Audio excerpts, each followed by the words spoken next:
আজ আমি তোমাদের সাথে শেয়ার করব চিংড়ি মাছের মালাইকারি রেসিপি। তার জন্য মাছটাকে আমি নুন হলুদ দিয়ে ম্যারিনেট করে রেখেছি, আর এখানে একটা কড়াই বসিয়ে দিয়েছি।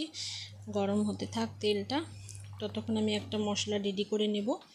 তো এখানে একটা বাটি নিয়ে নিয়েছি, তার মধ্যে বেসিক যে মশলা ইউজ করে থাকি নুন, লঙ্কা, হলুদ, জিরে গুঁড়ো, ধনে গুঁড়ো দিয়ে আমি একটু জল দিয়ে এটাকে মিক্স করে রেখে দেবো। ততক্ষণ কড়াইয়ে তেলটা গরম হয়ে গেছে। ওদিকে তেলটা গরম হতে থাকবে, এদিকে মশলাটা বানিয়ে রেখে দিয়েছি। তেল গরম হয়ে গেলে এবার আমি এর মধ্যে মাছগুলো দিয়ে ভেজে নেব। খুব বেশি ভাজার দরকার নেই, তাহলে কিন্তু মাছটা শক্ত হয়ে যেতে পারে। তো অল্প ভেজে আমি মাছটাকে তুলে রেখে দেব। তো আমার চ্যানেলে নারকেলের দুধ কীভাবে আমি তৈরি করেছি সেই রেসিপিটাও দেওয়া আছে, লিঙ্ক আমি ডেসক্রিপশানে দিয়ে দেবো। তোমরা অবশ্যই সেটা চেক করে নেবে যে নারকেলের দুধটা আমি কিভাবে বানিয়েছি। অতি সহজেই নারকেলের দুধ তোমরা বাড়িতে বানিয়ে নিতে পারো। তো এবার আমি যেটা করব, যে চিংড়ি মাছগুলো ভেজে ভেজে আমি প্রথমে তুলে রেখে দেব, তারপরে বাকি কাজটা আমি করব।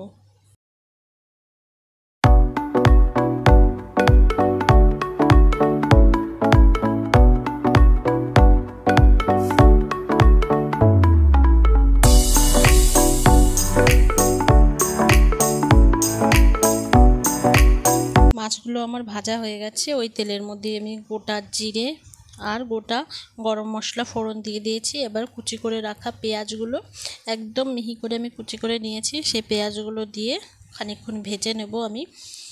তো ভালো করে প্রথমে পেঁয়াজগুলো একটু লাল লাল করে ভেজে নিতে হবে, যতক্ষণ না তার কাঁচা স্মেলটা চলে যায়। তো এরপরে আমি বাকি মশলাগুলো দেব। তো এখানে আমি আদা রসুন বাটা দিয়ে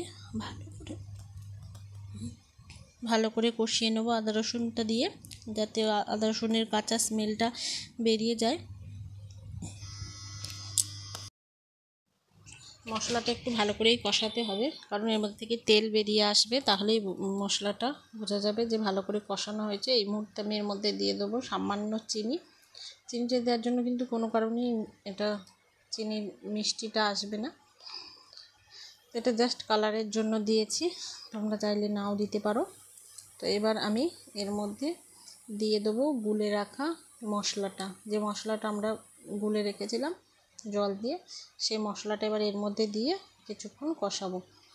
তো এখানে খুবই অল্প পরিমাণে মশলাটা দেওয়া আছে, একটুখানি জল দিয়ে দেবো, আর দিয়ে দেবো ওই দুধ, যে নারকেলের দুধটা বানিয়ে রেখেছিলাম সেই দুধটা দিয়েই আমি এটা করছি। এরপরে কিন্তু এর মধ্যে আর কোনো রকমভাবে জল পড়বে না, পুরো রান্নাটাই নারকেলের দুধ দিয়ে আমি করব। তো দেখতে পারো নারকেলের দুধ দিয়ে আমি কিন্তু এই মশলাটা পুরো কষাচ্ছি। কষাতে যখন তেল ছেড়ে যাবে তখন আমি এর মধ্যে পুরো দুধটা দিয়ে দেবো। তো অনেকক্ষণ কষানোর পরে তোমরা দেখছো একটা ঠিক হয়ে গেছে। এবার আমি যে নারকেলের দুধটা বানিয়ে রেখেছিলাম সেটা আমি এর মধ্যে দিয়ে দিলাম, আর এর মধ্যে দিয়ে দেবো কিছুটা কাঁচা লঙ্কা।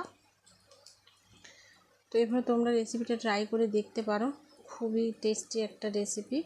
তো কিছুক্ষণ আমি ফুটিয়ে দুধটাকে কম করে নিলাম। এবার ভেজে রাখা চিংড়ি মাছগুলো আমি এর মধ্যে দিয়ে দেবো। তো এখানে চিংড়ি মাছটা একটু ছোট আছে, যার জন্য লেজটা আমি লেজ থেকে খোসাটা ছাড়িয়ে নিয়েছি। তোমরা যখন করবে তখন লেজে একটুখানি খোসাটা রেখে দেবে, তাহলে এটা আরও দেখতে বেশ ভালো লাগবে। তো এটা কিছুক্ষণ আমি ফুটিয়ে নেব। ফুটিয়ে নিয়ে মানে বেশিক্ষণ ফোটালেও কিন্তু আবার এটা শক্ত হয়ে যেতে পারে। তারপরে আমি এর মধ্যে সামান্য ঘি আর সামান্য গরম মশলা দিয়ে নেড়ে চেড়ে এটা আমি নামিয়ে নেব। খুব বেশি টাইম তোমাদের লাগবে না, খুবই একটা ইজি পদ্ধতি, কিন্তু খেতে খুবই দারুণ টেস্টি। তো আশা করব তোমাদের ভিডিওটা ভালো লেগেছে। ভালো লেগে থাকলে আমার চ্যানেলটা সাবস্ক্রাইব করে দেবে, আর পাশে থাকা বেল আইকনটা টিপে দেবে, যাতে ভিডিওর নোটিফিকেশান সবথেকে আগে পাও। তো আজকের মতো এটুকুই, টাটা বাই বাই।